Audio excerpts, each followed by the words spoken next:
Okay, great. So let's move on to our second lecture, which is on model selection and evaluating our results. So to go back to the beginning, we talked about how machine learning can help neuroscience. And we talked about how we have high-dimensional representations of things in neuroscience. So we have this high-dimensional data, which comes from multiple sensors in MEG or many hundreds of voxels in fMRI. And we want to ask, what is the best model for this high-dimensional data? And machine learning can help us determine that. And then after we have selected our model and done some kind of task, we get some results, but we want to evaluate how significant is this result, so how significantly different it is from chance. And machine learning can give us an assumption-free test.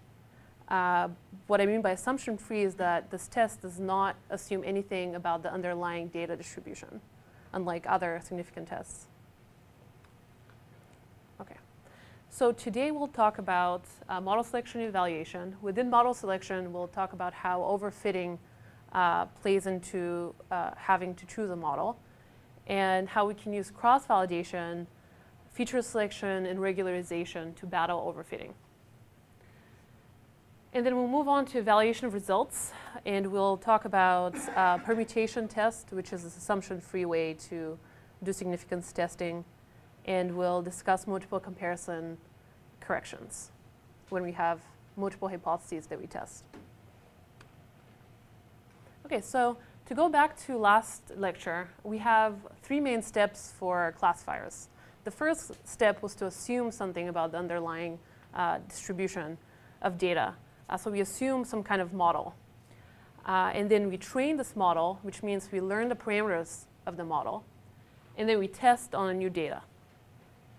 We test our performance. So the goal of most machine learning methods is to come up with a model that is able to perform well on this new test data. Which, another way to say this is that this model is able to generalize from the training data to the test data. So we train on one data set and we test on a new data set. And our goal is to be able to generalize beyond this training data set that we've used to estimate our parameters. But with high-dimensional data and with a lot of other data, there are multiple possible models for the same data. So imagine here the data is these crosses and circles. So we have two classes. And this is the same data. These are the training examples. And we want to come up with a model that can give us a decision boundary between the classes that is able to generalize from this training data set to a new test instance that we introduce. So to be able to generalize means that when we put in the new test instance, it will be able to classify it correctly in general. So here we have three models. There's this very simple linear model. We have this parabolic decision boundary here, and we have this more complicated boundary. Which do you think is the best model here, so best fit to generalize to test data?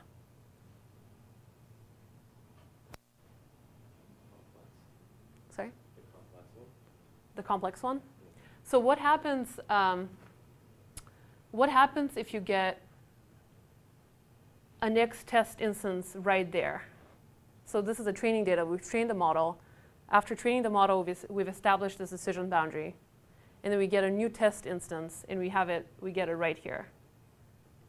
Would this model get it right or wrong? Sorry, it's the cross. It's a cross here, right here. Yeah, so wrong, right? Okay. If we get it right here, it will get it right. And in general, we want to pick a model that is the least complicated for our data that still performs well on our training set. So the problem is that if we pick a very complicated one, so let's say here we have these two crosses. They seem to be a little bit of outliers, right? But this complex model has fit to these outliers, and we want to avoid that. because of noise in our data sets. So it's likely that our data sets will have some outliers, but we want to avoid fitting to all the outliers. Okay, so the model that we do want to pick is this middle one because it is the simplest. It's simpler than this one, but it's more complicated than this one and is able to capture more of the training data in it. So this linear model here has a lot of misclassifications of the training data, which we want to avoid. So this is actually called underfitting to the training data because we have a lot of these misclassifications. And this is overfitting because we're trying to fit to outliers in the data set, which most likely won't occur in the test set. Is that clear? Okay. Okay, so this is an important part. So if anyone has questions, please ask. So again, we want to select a model that does not overfit or underfit. And underfitting is sort of an easier problem to address or to find because when a model underfits, it will not be able to do well on the training data. So we'll be able to catch the fact that we're underfitting. But overfitting is a harder problem because this will do perfectly on the training set. So unless we have a test set, we won't be able to catch this. Right? But we should have a test set. That's different. OK.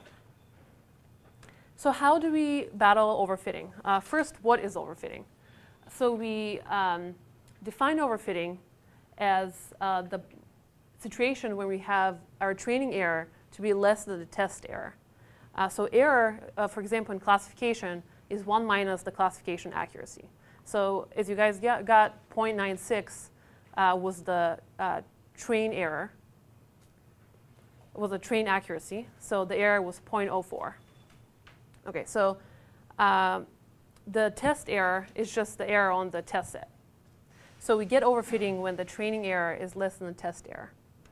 And the amount of overfitting is the difference between this train error and test error. So what happens when we test on the same data set we trained? Is there overfitting according to this definition? So we test on the same training set, on the same set of data.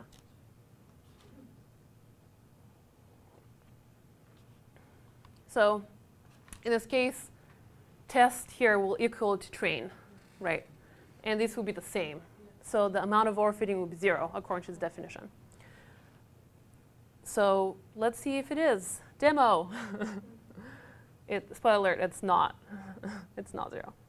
OK. Let's see. Can you see this? You can. OK. Great. So here what we're going to do, we're looking at the IRIS data set. Let's go back to this. We're looking at the IRIS data set, which, just a refresher, it has 3 classes, which correspond to 3 types of iris flowers. And there's 150 examples of these flowers. So there are 50 examples per class, per flower. And the features are there are 4 features per example. There's length, width of sepal, and the length and the width of petals. Right, so our data set is basically 150 by 4. And so what we want to do is we want to split the data set in half, one half for training, the other half for testing, in order to see whether overfitting is happening. So we can train on half of the data. We can test on the same half. The overfitting will be 0, according to this definition.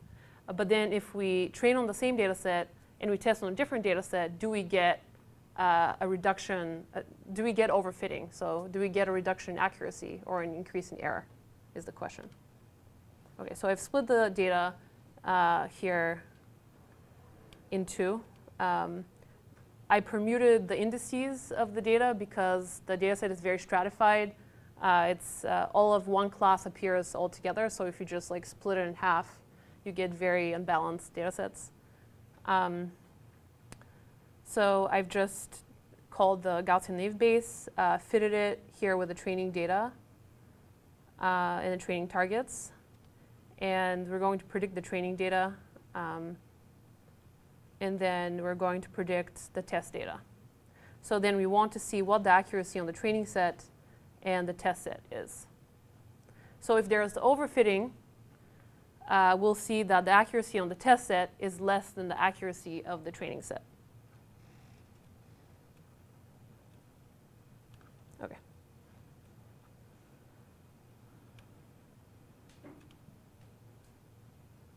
Okay. So if you look down here, we have the accuracy in the training set as 0.97, and the accuracy on the test set as 0.95. So this means the error on the test set is greater than the error on the training set, right? So there is overfitting by its definition. So the takeaway here is that there is overfitting even when we use the test data to be the training data. But we can't evaluate how much overfitting there is when we do this because we are testing on the trained set. So ignorance is not bliss. The fact that we can't evaluate it doesn't mean it's not there, the overfitting. So bottom line, do not use your training data to test on because you don't know how well you're actually doing. Okay. So we know what overfitting is now. Why does it happen? The most straightforward answer is that the test data isn't the same as the training data. So we used one data set to evaluate, estimate our parameters, and we tested on a different data set. So we're expecting some overfitting. So we're expecting the error on a different data set from the one we trained on to be different, to be larger than the one we trained on. So some overfitting is natural, but usually when we talk about overfitting, we're talking about a sharp decrease in performance on a test set. So not just by a couple of percentage points. Another more serious problem is when we have few training examples for a certain parameter. So what this really means is that when we have few examples for a certain parameter, we're more likely to overfit to certain noise that we see in these few examples rather than something underlying. This is the same logic behind averaging more repetitions in neuroscience than just using one repetition, right? Because when we average multiple repetitions, we hope to get rid of noise, right? So here, if we have only a few instances of certain parameter, then we won't be able to catch this underlying thing that's happening. We'll be more likely to overfit to noise. That's not there in the test data. So an example is if we go back to last time we talked about Gaussian naive Bayes in learning its parameters, so learning a mean and a variance for each class in parameters. So we talked about how we can find the mean by averaging, let's say, 12 repetition of a voxel value to get a mean for a certain voxel under a class. However, if we only have 2 repetitions to average, this mean will be a lot noisier than if we have 12 repetitions. So we're more likely to estimate a parameter that's not accurate. And the more complex a model is, so the more parameters it has, it's more likely that this model will suffer from overfitting, especially when we have few examples, which is the case in neuroscience. We have high-dimensional data, and yet we have few examples. Okay, so how do we battle overfitting? One way to do that is to select a model that performs well on the third data set that's not our training set or the testing set. And the set we call a validation data set. But there's a trade-off between the size of the training and the validation sets. I say there's a trade-off because usually what we do is we take one big data set and we split it into test and training data. And then this training data, what we're going to do with that is split it into a validation and a training set. And I'll go into this in more details in a little bit, but there's a trade-off between the size of the training and the validation sets, which is going to be addressed by cross-validation. A second way to battle overfitting is to remove the features that are not relevant to our classification task or another learning task. And we're going to discuss the way to evaluate what these features are that are relevant. And the last one is to, because we know that complex models are likely to overfit, we want to explicitly penalize complex models. So we want to look for a simpler model rather than a complex model that explains our data well. And this is done through regularization. We talk about that as well.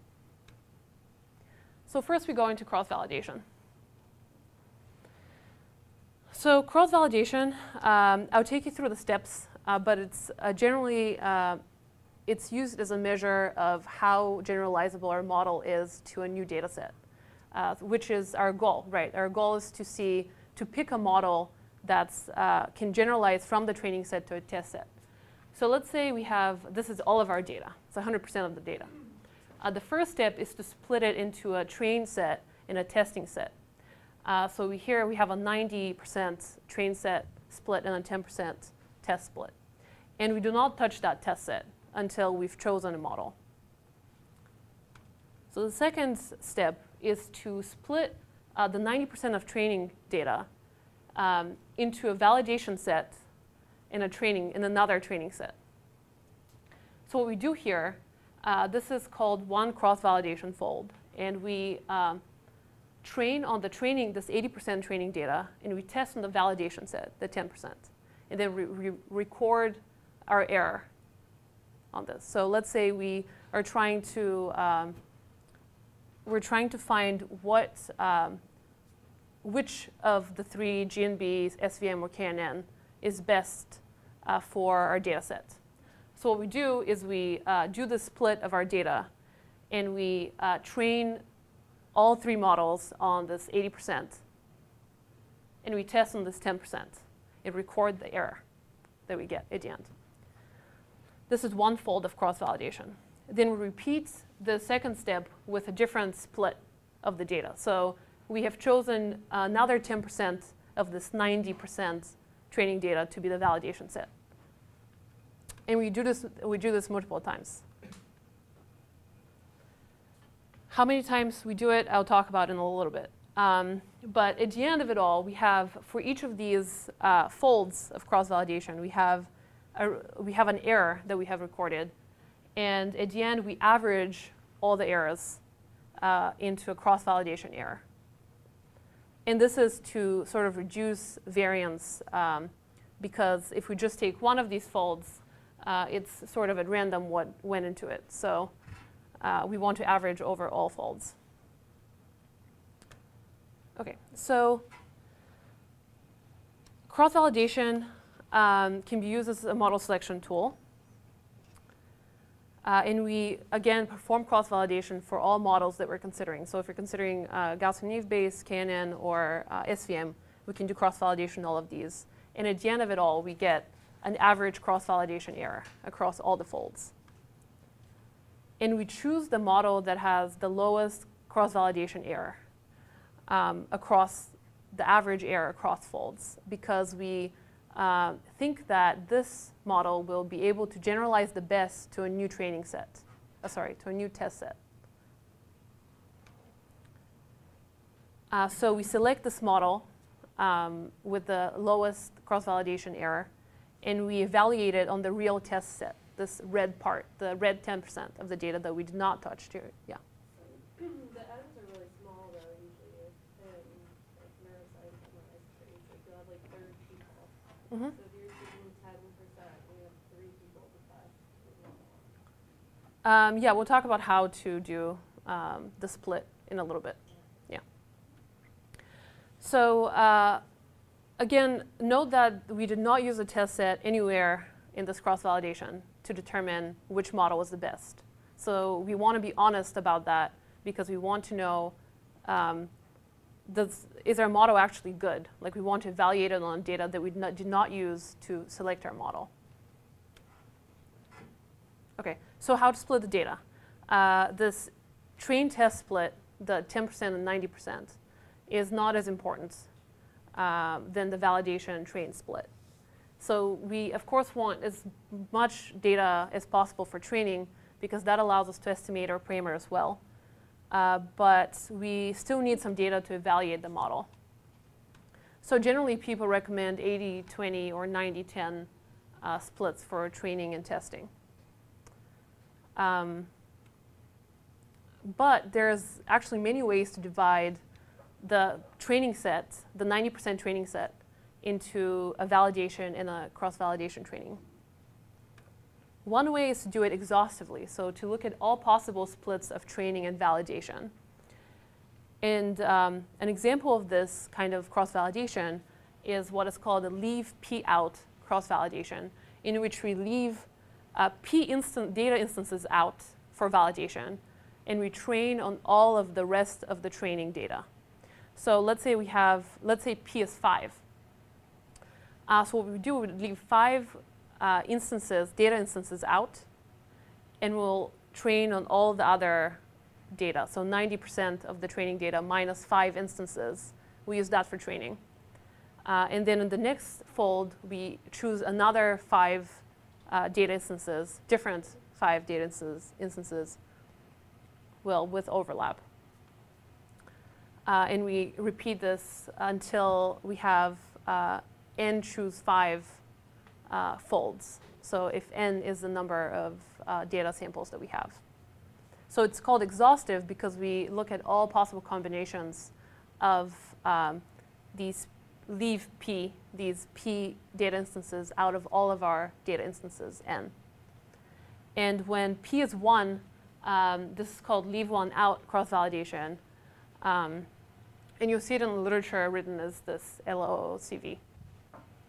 This is just when P is 1. So we have as many folds as we have data.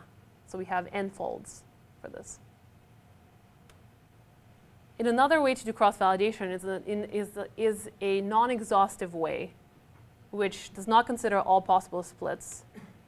One example of this is k-fold cross-validation, which randomly partitions the training data into k folds that are equally sized. And then we run these k folds of cross-validation where in each fold we have one of these k subsets as the validation set, exactly once. So commonly we use k equal to 10, sometimes 5 also. So what happens when k is equal to the number of samples? So k is equal to n.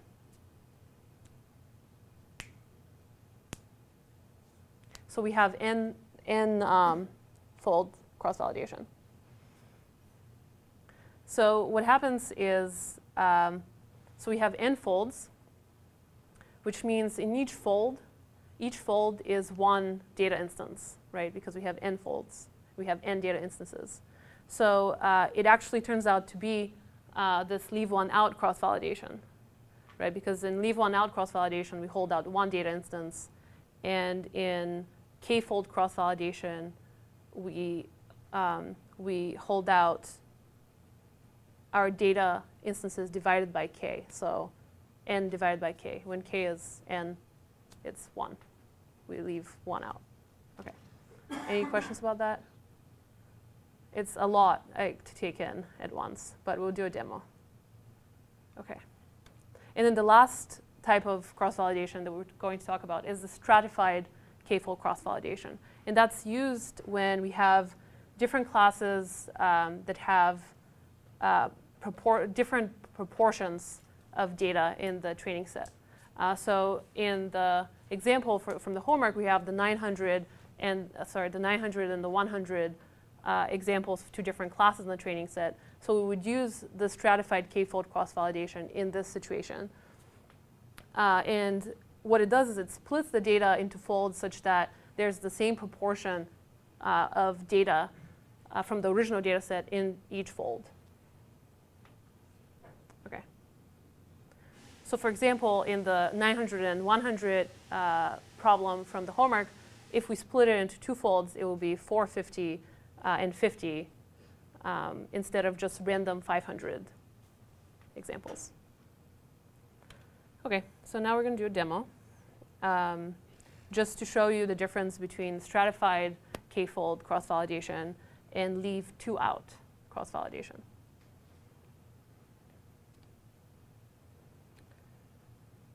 Okay, so the package has a very nice way to do cross-validation. It's just basically English. Like you type English and you get the right answer. So if you look here, let's see. So we're going to time the cross-validations to show you that one type of cross-validation is much faster than another type of cross-validation. But we'll also maybe see a trade-off in accuracy between the cross-validations. So the first type of cross-validation we do is a stratified k-fold cross-validation. And here I've just said literally stratified k-fold cross-validation. And we're going to do two folds. So k here is 2. And we're going to do naive Bayes again. And we'll run cross-validation on this. Okay. So let's see. Okay. So the accuracy is 0.94 here for the stratified two-fold cross-validation. And here we've shuffled the data because of the same reasons that I talked about before. The data is very stratified into, this is the first class, this is the second class, this is the third class, so we want to shuffle. And here, let's see what happens when we don't shuffle. We get the same accuracy. Well, our data set is small, so anyway. So it's 0.94 for the stratified two-fold validation. And now let's do the leave p out. So here we've just said leave p out, and p is equal to 2. So we're leaving 2 data instances in training on the rest of the training data.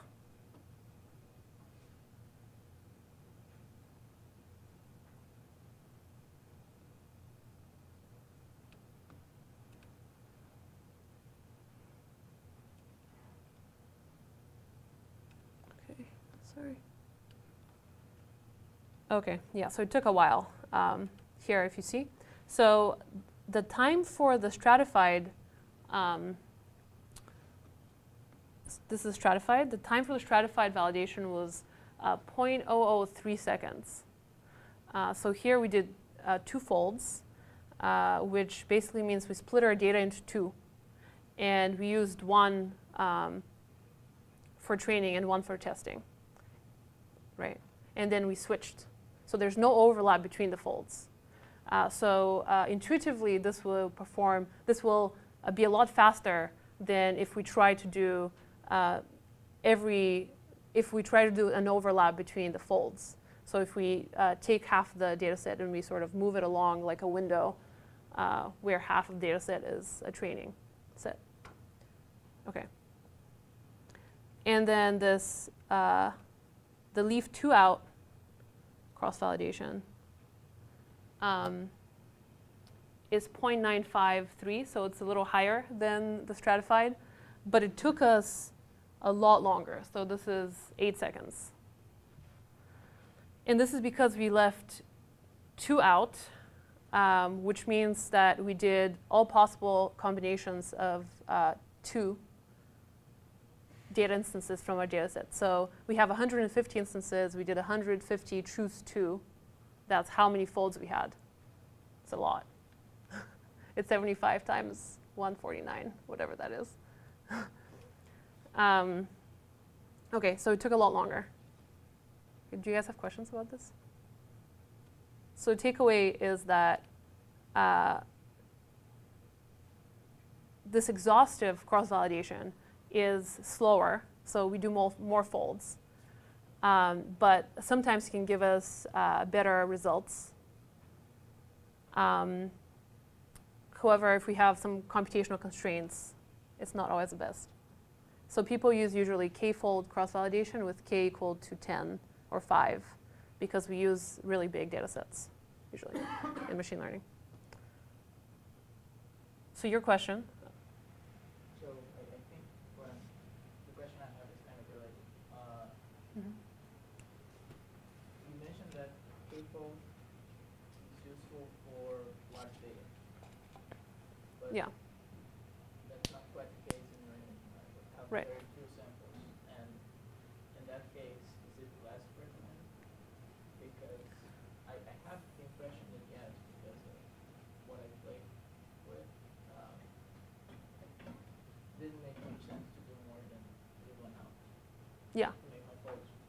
Yeah. So the problem with leave one out is that because you're leaving only one out, all of your models are very similar to each other, right? So the test data is basically the same, like throughout. So there can be high variance in this, like leave one out has high variance, so between folds. So that's why it's better to leave two out than one out, usually.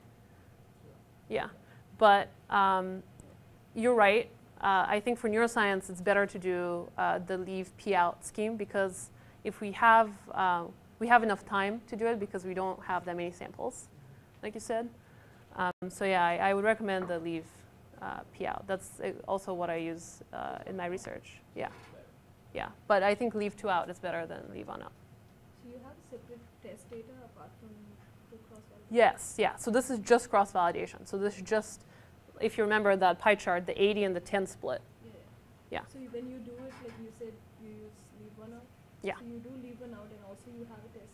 Yes. Apart from Yeah, yeah. The test we do not touch in this whole thing. Yeah, so after we've selected the model, we train our parameters, or we maybe have saved the parameters from the cross-validation, right? And we test on this 10% of test data, let's say. I'm just curious because say if it's just 30 data and you do leave one out on. It's what, sorry? So you have just 30 in neuroscience, there are obviously lesser. So you do leave one out and then how many roughly do you use for tests? I would probably use 3 people for tests. Yeah. Yeah. I mean, it really depends on you, but one is not good. Yeah. Yeah, you want to be able to convince people that your thing actually works. Yeah, so 10% I would say is, yeah, it's good. But yeah, it's hard. It's definitely hard. Yeah. I think that a good number would be 2 samples per class to test. Just going along the same lines of leave 2 out, then Yeah, I guess it depends on what your problem is. samples out. Yeah. But if you're talking about the subject level, Might be too much. we're talking about leaving subjects out, Yes. right? just So for you're class talking about leaving 2 subjects out. Yes. Is that what you mean? Yeah, I mean, it's definitely better than 1. I'd recommend 3, but 2 is okay. So if you have 2 classes, then 2 per class would be 4 subjects out. Oh, sure. I see what you're saying. Yeah. It depends on your problem Yeah. also, yes. So can you give me an example of a problem that you're considering? Like if you're trying to classify subjects into like not cancer and cancer, right? So I'm trying to classify subjects into amyloid and non-amyloid, positive and negative. Okay. Yeah. So there is like, so I have like 13. I'm doing leave one out, but I'm not leaving anything for testing. So I was just curious what you're using for testing, how many subjects you use for testing. Okay. So you have 30 subjects? Yeah. Okay. What's your training? Do you have training? Like like you have labels, right? Mm-hmm. Okay. Yeah. Is it equal numbers? No, obviously Okay. not. So I vaguely remember it's definitely balanced. I think there are more negative than positive. I would say that. Okay. Then I'd recommend using Stratified Okay. K-fold That's for what that. I've not heard Yeah. about it before. Yeah, because it's very important that at training your data sort of represents the distribution of your data at test time. Mm-hmm. So if you do leave like 2 out, let's say, you're likely to get 2 of the ones that don't have what you're looking for, right? Yeah, so I'd recommend in times when you have a data set which has different proportions of different classes, like a much different proportions, use Stratified. Yeah. Yeah. Okay. So takeaways from cross-validation. We can use it to select the model that is most generalizable to our test data. We hope is most generalizable. And there's this trade-off between speed and accuracy, between splitting our data for testing and, training and validation. Oh, okay, that's all the takeaways. Any questions about cross-validation? It's quite important. Basically, we use cross-validation for almost everything in machine learning. Like any parameter that you need to, any hyperparameter, so something that is very data dependent. So let's say, we'll talk about this in a little bit, actually. I'll give you an example, a concrete example. Okay. So the second way that we want to battle overfitting is by feature selection. So choosing features that are more relevant for our classification task or our learning task than other features. So again, in high dimensional data, we have many features. So voxels, sensors, etc. And there may be a small number of these features that are actually important for a certain task. And there can be many that are irrelevant or just basically noise to our task. So what we want is to be able to find these relevant features and just keep those. Because the learned model can overfit to this large number of irrelevant features and not perform well on the test data. Okay, so we want to remove the irrelevant features. The way we are going to do that is compute some kind of a score per each feature that tells us how informative this feature is for the learning task. We're going to use mutual information for this, which is an information theoretic concept that machine learning has adopted. So sort of the intuition behind it is that we want to score each feature by its relative probability with respect to the data labels. So we want to find literally the mutual information, the information that is mutual between this feature and the class labels. So this is looks like a scary formula, but let's think about it this way.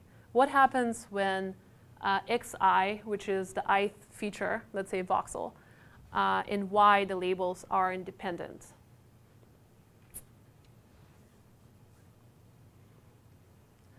To go back to probability, we know that when xi and y are independent, their joint probability, so this thing on top here, their joint probability, will be equal to the product of their marginal probabilities. So what happens is basically these two cancel out, and we have the log of 1, which is 0. So this whole thing becomes 0. So the mutual information between two things that are independent is 0, which is what we want. And in fact, it is shown that the mutual information is a 0 if and only if these two things are independent. So this can tell us whether basically two things are, it's a test for independence, basically. But also can give us a score. This mutual information is a number of the information that a certain voxel and labels share. Okay. Okay, so if we do this for every voxel, we can get a number per voxel and then choose the voxels that have the greatest mutual information with a certain label. This is how we can select our features. Okay. Yeah. A chance you're going to miss something if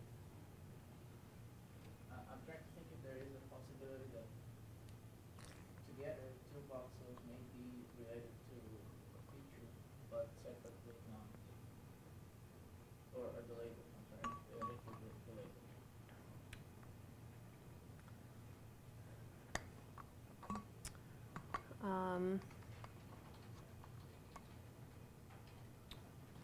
Okay.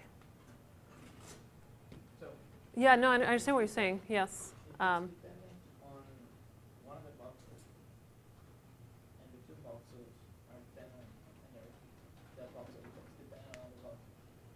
So it's like a chain. That doesn't mean that the second voxel is also dependent on the first. Or Mm-hmm.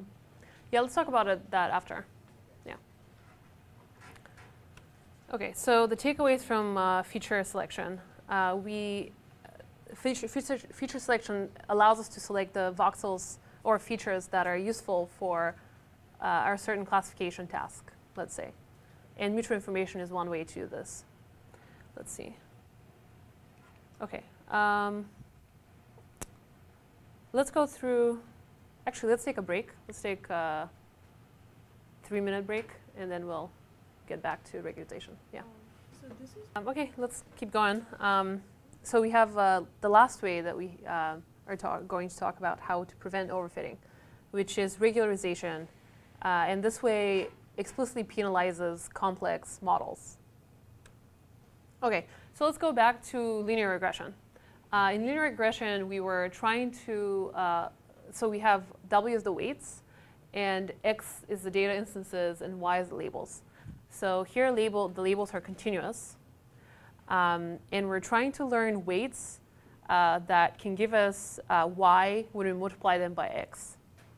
Right? So we're trying to find a way to map the data instances to the labels. And this way is through this matrix W, which is the weights. Okay. However, the problem here is that when the data is very high dimensional, X is high dimensional, so W, which we multiply by X, will also be high dimensional, will also be large.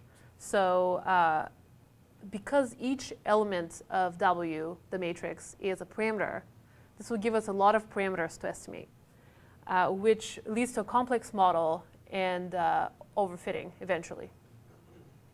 So what we want to do is to limit the complexity of the model in order to reduce overfitting. We're going to do this by reducing the expressiveness of W. So we're going to do things to the elements of W in order to limit the complexity of the model. Okay, so the way we do this is by adding this part here. So this is a function, a direct function of W. This R here is some function. We'll talk about in a little bit what its form can be. But the intuition behind adding this is that we're trying to minimize something with respect to W, right? So we're trying to minimize this part here. So if we add something that's a direct function of W, we're trying to limit any big elements of W, because if W has a big element, then this sum will go up, right? But we're trying to minimize it. So we're trying to find a W that minimizes this. So this leads to us trying to find W's that have small elements. Questions about this? It's kind of a hard concept to think about if you've never seen it before. So let me know if you have questions. Can you give an example of what the function R can be? Yes, just on the slide. So this, first of all, this lambda here is a number which can vary between data sets. So a lambda, there can be a best lambda that's different for different data sets.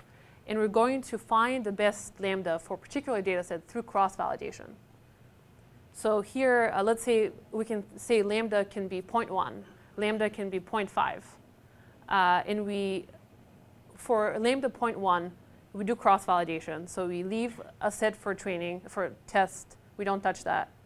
And then we do cross-validation on the remaining training sets. We get an average cross-validation error. And we do the same thing for lambda 0.5. And then we see which one has a lower cross-validation error. And we pick that lambda. Is that clear? OK. So what happens when lambda is negative? So what happens when this lambda is negative here?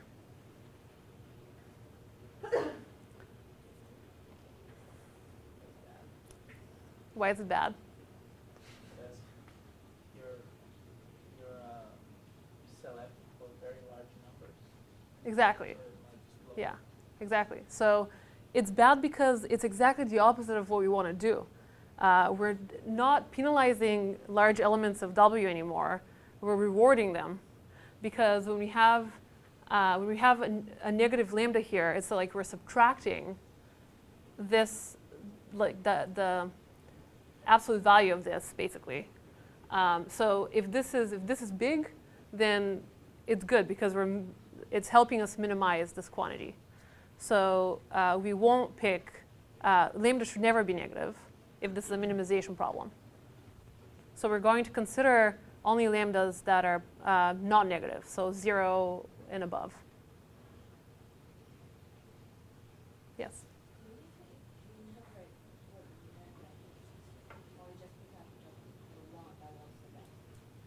Yeah, so lambda is a parameter that controls the complexity of our model. So when lambda is 0, it's like not having this at all, right? So this is the most complex model.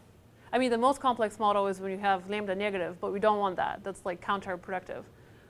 So the most complex model is when lambda equals 0.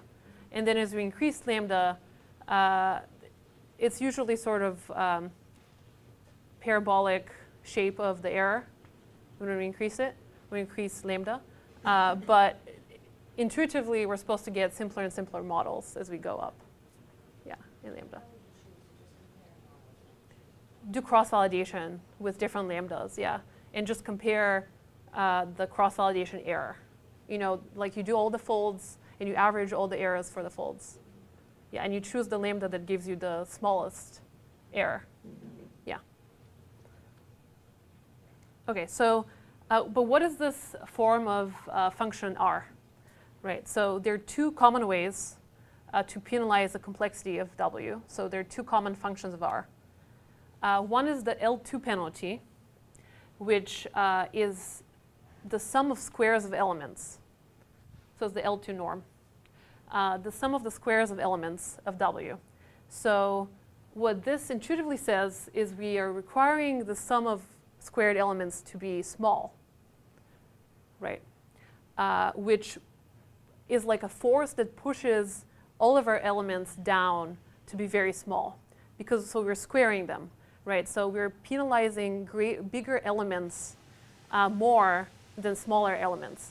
So what ends up happening is that there's greater incentive for this optimization problem to penalize bigger elements of W than smaller elements. And at the end of it all, it's not likely that it will push a lot of the small elements to 0.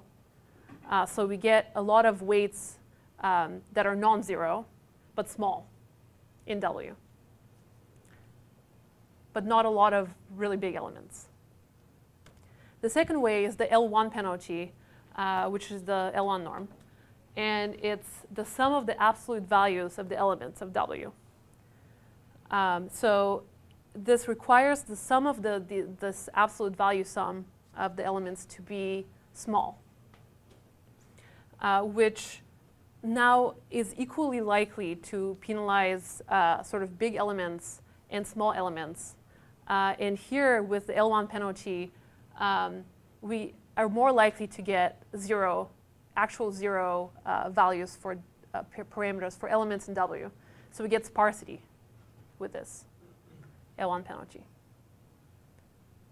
And if you're interested in this, we can talk a little bit more why it actually happens afterwards, or you can, yeah, look into it. It's called L1 norm.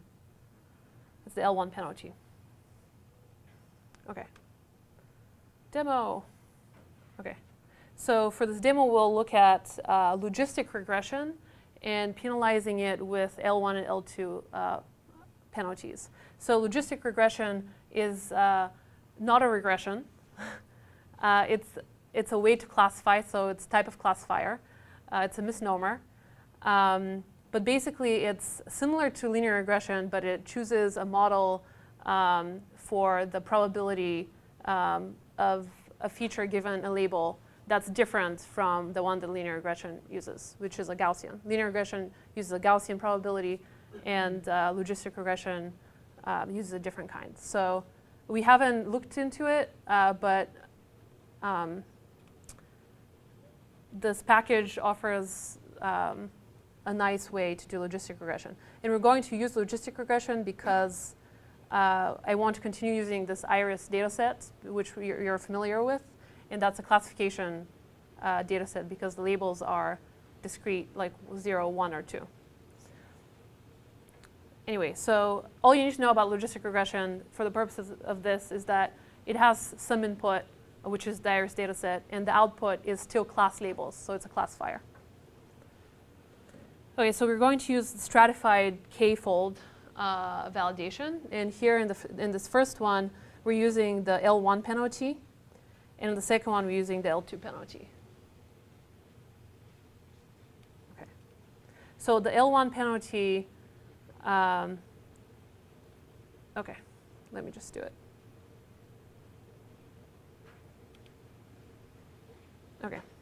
So here, the L1 penalty gave slightly lower accuracy than the L2 penalty.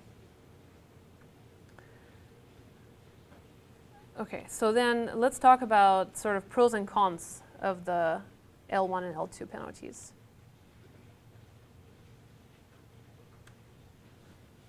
So the pros for the L1 penalty is that it increases the interpretability of our results because of the sparsity in W. So when we get a lot of elements of W to be 0, now we can look into which features are connected to which class labels, right? Because we multiply this W to the data to get the labels.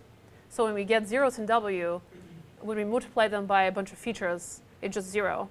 So we can just look at the features that have weights that are not 0.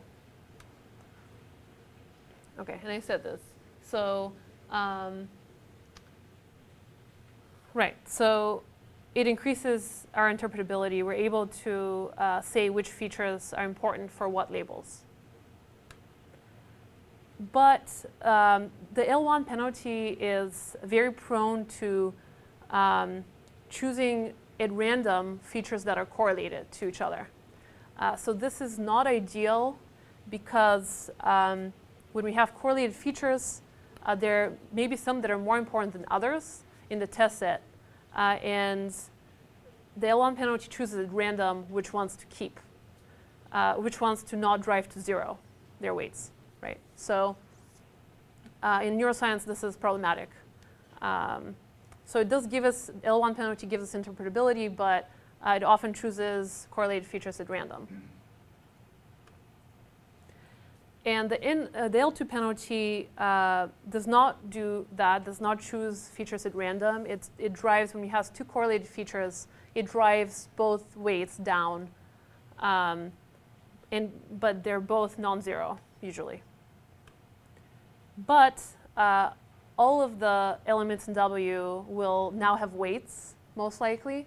So it's very hard to interpret which features exactly are important for what class label. You can look at magnitude of weights, though. That's one way people have looked at that problem, of which features are important for what class labels. Yeah. But it's less clean. Yeah. So just on the L1 one, when you say it selects randomly, do you mean that if I have correlated features, one of them gets selected at random? Yeah, so one of them is selected at random, yeah. So it's a byproduct of the way the optimization is done for the L1 penalty. Yeah. So it has this active set, and only one of these correlated features is allowed in this active set. So the L2 is just not selected? Yeah, the L2, yes. The L2 is solved. There's no iterative method that is needed for the L2 penalty. It's solved directly because it's convex. Yeah. And L1's not. Well, it is, but anyway, it's harder to solve. There's no exact solution. Yeah. Okay, so the regularization takeaways. So this is called regularization, adding this R function, this function of the weights, right? And this directly penalizes a complex model. So as we increase lambda, we usually get a simpler model. So again, there are several functions we can use for this regularization. There's the L1 penalty, there's the L2 penalty, there's many different kinds of penalties. And the choice of what penalty to have really depends on your data. And you can also do your choice of penalty through cross-validation. So again, we use cross-validation for basically everything. So that's a good technique to really understand. OK. And again, the lambda, so the strength of regularization can be determined through cross-validation. OK, let's move on to evaluation of results, unless anyone has any questions about this. Yeah? So about the L2 norm, we calculate like weights for each features, but we might have a weight for feature. And can you do a PCA or ICA to determine like several features should be grouped together based on their weights? You're talking about after all of this, like a second thing to do. Yeah, you can do that. Yeah. Yeah, there's just a separate step in your pipeline that you have to evaluate, right? Like how well it does. You can do cross-validation again on that. Yeah. OK, so now we talk about this assumption-free significance test called permutation test. So first of all, let's talk about how we evaluate significance. I'm sure many of you have used methods to evaluate your results, but let's go through it. So the first thing is to formulate a null hypothesis. So for example, are the results due to chance? Not are the results are due to chance. That's a hypothesis, the null. And the alternate hypothesis, which is results are due to a real effect, some kind of real effect. So then we choose a test statistic to evaluate whether the null is true. And we compute a p-value, which is, given that the null hypothesis is true, what is the probability of observing our results? Observing that the test statistic is at least as significant as the one we observed. So, and then we compare at the end our p-value to some predefined significance level, which is usually alpha. And this is 0.01 or 0.05. I'm sure we're all familiar with this quite well. Right, so we compare the statistic, the p-value. OK, so what machine learning does is it gives us a way to do the second step in an assumption-free way. So we don't assume anything about the underlying data distribution. So let's go through an example. Let's say we want to determine whether places and faces have different representations in the brain. So on the left side, we have an fMRI picture for faces, and the right side for places, for this particular place and this particular face. So our data is this X. So each row is data instance, which is the voxel values that have occurred during one particular presentation of this place. And the second one is the voxel values that occurred during one presentation of this face. And these are the labels. So the labels are just place, face, place, place, face. OK. This is just one subject? Yes, one subject. OK, so let's say we ran a classifier, and we obtained 80% accuracy of being able to tell which instance, whether an instance is a place or a face. So you want to see whether this accuracy is significant or whether it's due to chance. OK, so what is the null hypothesis? That there is no difference between the representations. OK, so if the null hypothesis is true, so if there is no difference between the representations of faces and places, then we should be able to obtain around 80% accuracy, even when the labels for the data instances are permuted.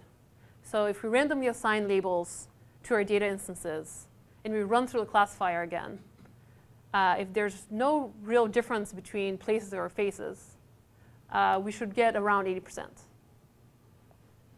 Or some kind of accuracy that is similar to what we got. So the idea behind the permutation test is we permute these labels multiple times, and we see what the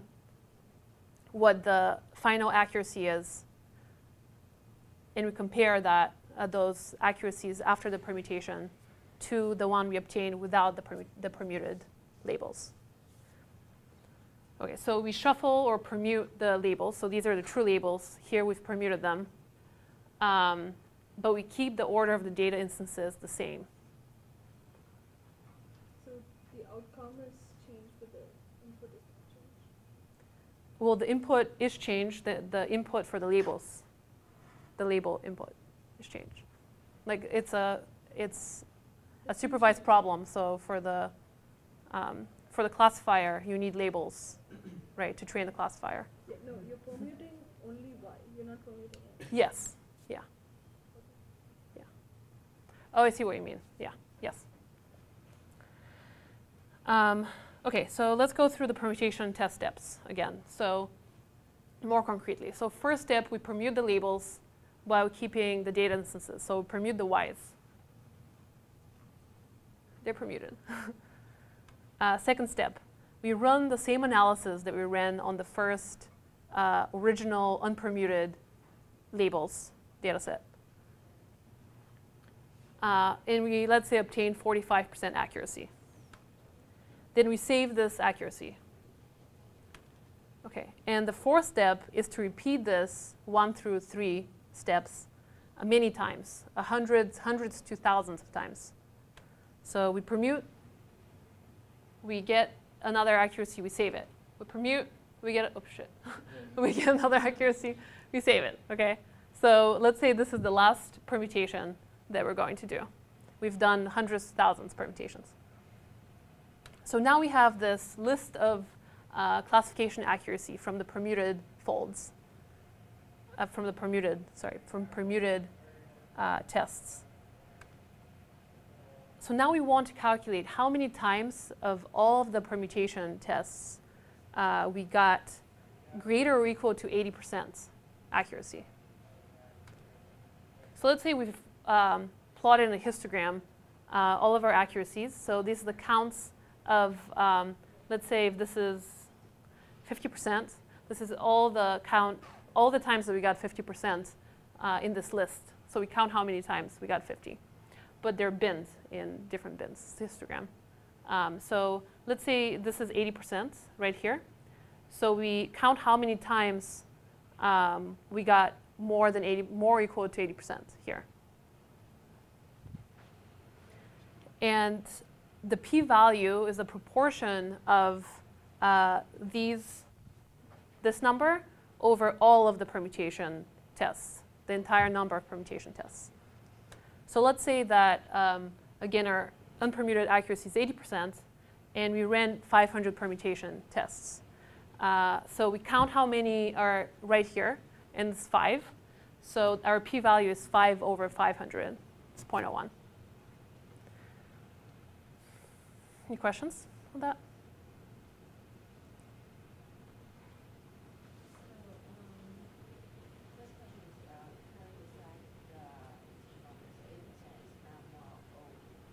Yes, unpermuted labels, yeah. And then how would you choose how many times you want to? Yeah, that's the next slide. Okay, Yeah. How many permutations should we run? What do you think? Do you think it's hundreds, thousands? What do you think? And why? it's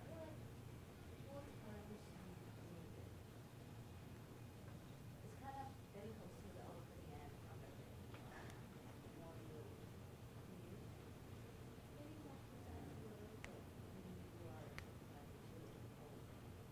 and underfitting. Yeah, so the motivation behind permutation test is that the more times you permute, so every time you permute and you get an accuracy, you're getting sort of the null distribution of your data. So you don't assume any distribution of your data to begin with. So when you permute different times, each time you permute is like one of these, like you can put it as a distribution. So that's sort of what we see here. This is like the distribution sort of.